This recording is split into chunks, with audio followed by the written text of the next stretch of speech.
What's up guys, welcome back to another video. So today we're going to be doing a rotor and brake install on this 1998 Mercedes C230.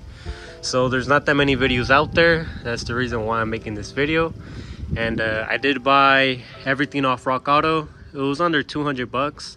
So it's a good price. Comes with the front two rotors, the rear rotors, front and rear brake pads.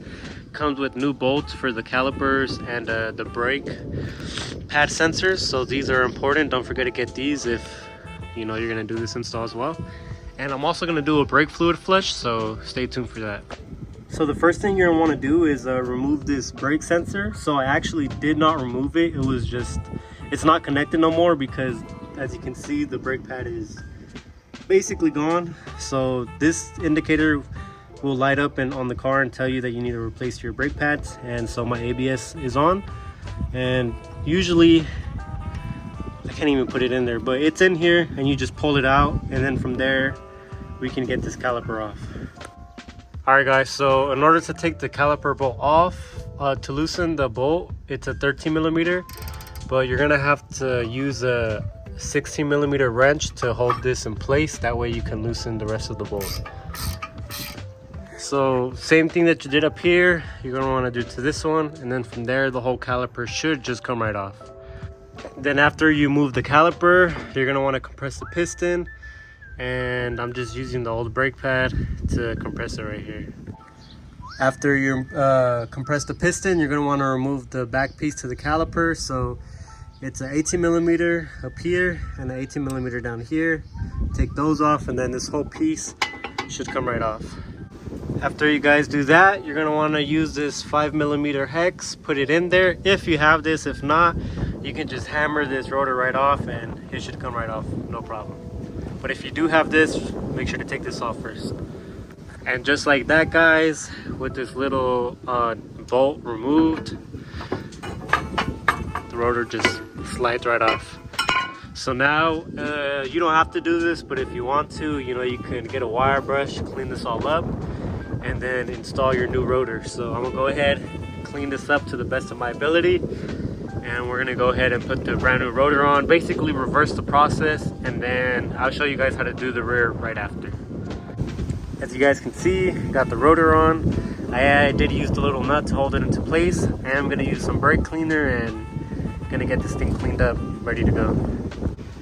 All right guys, so now after you clean up your rotor, have everything nice and clean, you're gonna want to change out the rubber, I don't know what these are called, grommets I guess.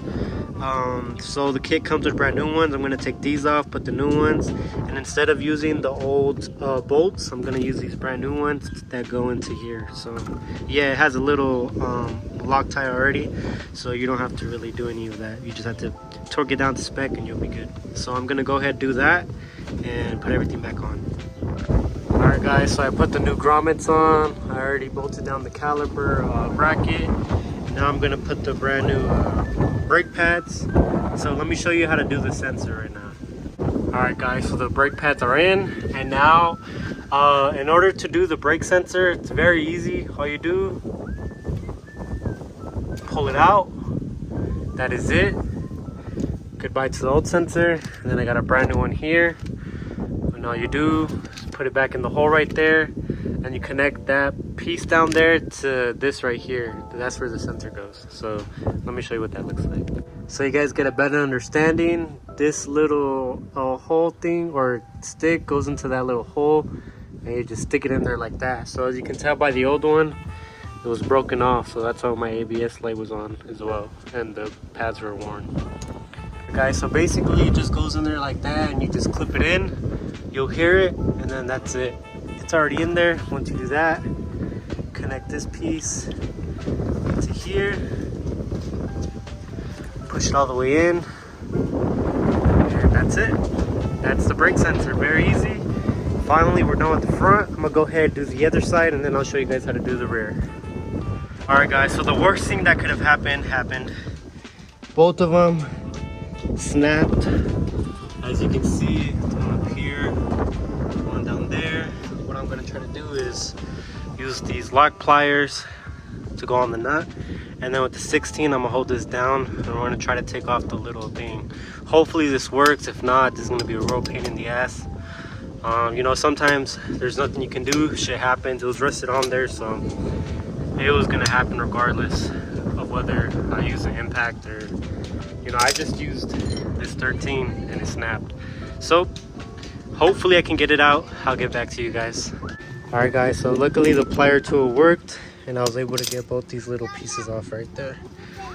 All right guys, so now we're gonna do the rears. So the cool thing about the rears, it's kind of like the IS350 front calipers. You just punch this out and take this bracket off as well as this pin, and then you could just change the brake pads if that's all you were gonna do. But since we're gonna change the whole rotor, we're gonna go ahead and take the pin out, the bracket, and then we're gonna take out these two 11mm bolts, this one and this one, and this should take off the whole caliper. So I'm gonna go ahead and do that.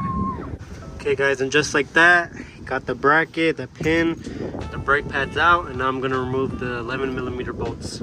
Okay guys, so actually I lied. Don't remove any of these. So I think this is what holds the caliper together because it started leaking brake fluid, as you can see. So I'm assuming you just have to take off the back two bolts right here and this whole caliper comes off. So this is gonna be a 16mm bolt. So I couldn't get a wrench, I couldn't get a socket onto it because the socket and this was too big.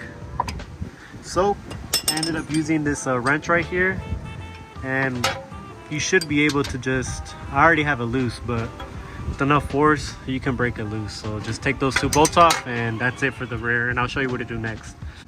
And just like that guys, got the caliper out. So it was those two bolts, and now we can just bang the rotor off. So again, don't forget, if your car does have that little nut right there, you are gonna have to break it loose in order to take off the rotor. If it doesn't, you could just bang this off and it should come right off. All right guys, so before you guys get to banging, just make sure you close this down.